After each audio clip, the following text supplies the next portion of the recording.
Welcome to this study style session for the BJCP training program from the Brewers Anonymous Homebrew Club. We are wrapping up Category 4, Pale Multi-European Lagers, with the final subcategory in that category, which is 4C Helles Bock. So let's see what the style guidelines overall impression says about a 4C Helles Bock. It reads, a relatively pale, strong, multi-German lager with a nicely attenuated finish that enhances drinkability. The hop character is generally more apparent, and the malt character is less deeply rich than other Bocks. So now let's take a look at the vital statistics. Again, I say this, I think, every video. The judges don't need to know this and will not know this because we won't be given these numbers when we evaluate the beer, but they're good to know for the style. And starting with an original gravity range of 1.064 to 1.072, a final gravity range of 1.011 to 1.018, an IBU range of 25 to 35, an SMR range of 6 to 9, and an ABV range of 6.3 to 7.4%. Now, on to the things that we do need to know about this beer for our evaluation, starting with aroma. Moderate to strong, grainy sweet malt aroma, often with a lightly toasted quality and low Maillard product. Moderately low spicy herbal or floral hop aroma, optional. Clean fermentation profile, low fruity esters, optional. Very light alcohol, optional. For appearance, we have deep gold to light amber in color, bright to clear clarity, large, creamy, persistent white head. Flavor reads, moderately to moderately strong, grainy, sweet, doughy, bready, or lightly toasty malt flavor dominates with some Maillard products providing added interest. Few caramel flavors optional. Low to moderate spicy, herbal, floral, peppery, hop flavor optional, but present in the best examples. Moderate hop bitterness, more so in the balance than in other Bocks. Clean fermentation profile, well attenuated, not cloying, with a moderately dry finish that may taste of both malts and hops. And finally, last characteristic we need to evaluate on is mouthfeel. And mouthfeel reads, medium-bodied, moderate to moderately high carbonation, smooth and clean with no harshness or astringency, despite the increased hop bitterness, low alcohol, warming optional. And we do have some commercial examples for this listed. And okay, I can't wait to get out of the German beers or the European beers because these are always difficult for me. So I will do my best. Apologies as I slaughter these names.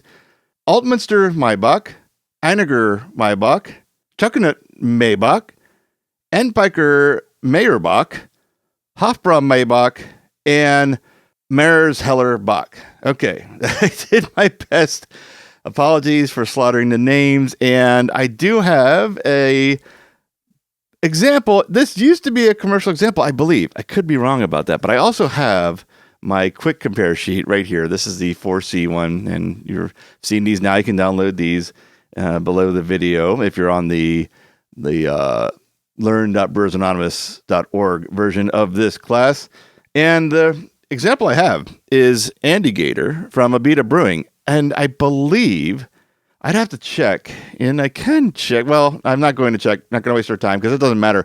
I believe in the previous guidelines it was a commercial example, but it's not now, so no sense in checking that. Doesn't do us any real good, but it is.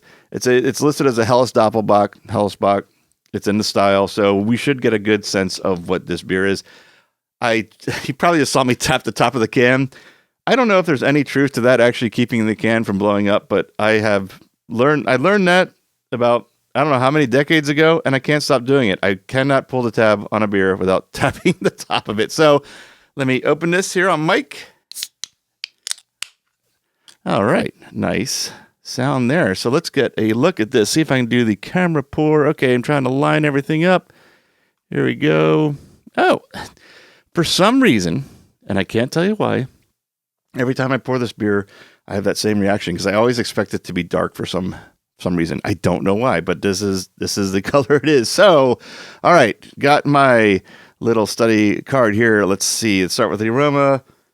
It says moderate to strong, grainy malt, sweet malt aroma. Absolutely light toasted quality with low Maillard products. I'm getting the Maillard right off the bat. We'll see what happens when I do my full evaluation. Clean fermentation. It's clean appearance.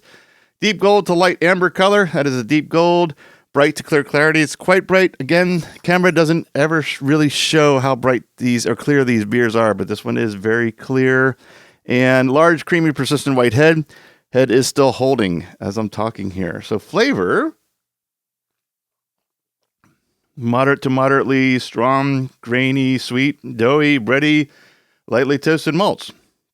I'll go with the grainy sweet, a little bit of bready, maybe a little bit of toast as I'm talking here and it's going into the finish. Again, I'll analyze this a little deeper as I do my score sheet, I should say. Some rich Maillard products, yes, I'm definitely getting that, especially along getting a nice coating, when I say coating, I mean it in a pleasant way, not like a sticky sweet way, but a nice coating, the Maillard kind of products that are in this beer. It's very pleasant. It's still hanging there. It tastes really good, actually. Moderate hop bitterness. Yeah, I'd say moderate, maybe a little lighter than that. Not quite sure. Clean fermentation profile. Absolutely well attenuated. Yeah, there's nothing cloying about this. Mouthfeel. Medium bodied. I can still kind of feel it. That's right. Moderate to moderately high carbonation. It's definitely in between those two, if not moderately high and smooth and clean. Absolutely. So I do have a score sheet here, as you should as well, for any beer that you're going to evaluate, be it a commercial example, one that's listed as a Helles Bock, or just one that's style adjacent so you can actually get your practice in. You should be doing that. I'm going to do that now. It's going to take about 12 minutes to fill this out and be back and go over what I have written out for this beer.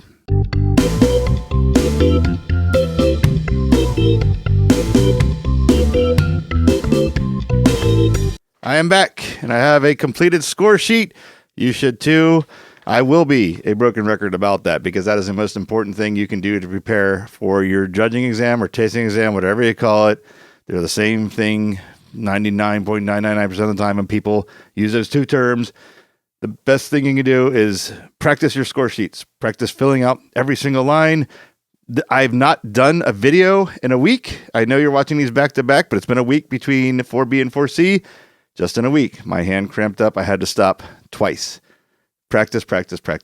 Okay, so what do we got here?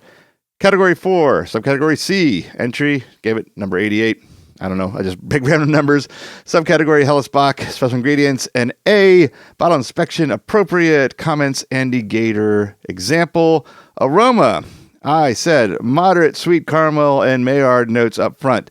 Light but noticeable bready, nearly doughy underneath. Faint and delicate fresh floral hop aroma as it warmed up. Light stone fruit ester notes. Clean fermentation profile. Gave that a 9 out of 12. For appearance, I said dark golden color, very clean and approaching crystal clear.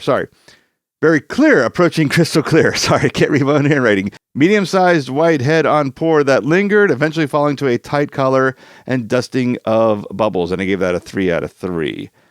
For flavor, I said sweet malt notes on the tongue and palate that led to a pleasant, grainy, bready, almost husk-like flavor. A medium light to medium smooth bitterness in the finish that is fleeting in the aftertaste. Light, ripe, red apple notes. Finishes slightly dry, 17 out of 20 for that score. For mouthfeel, I said medium body. The body lingers and coats, but isn't sticky or cloying. Moderately high carbonation level, a milk-like creamy texture that is quite pleasant, no astringency, and no noticeable alcohol warmth.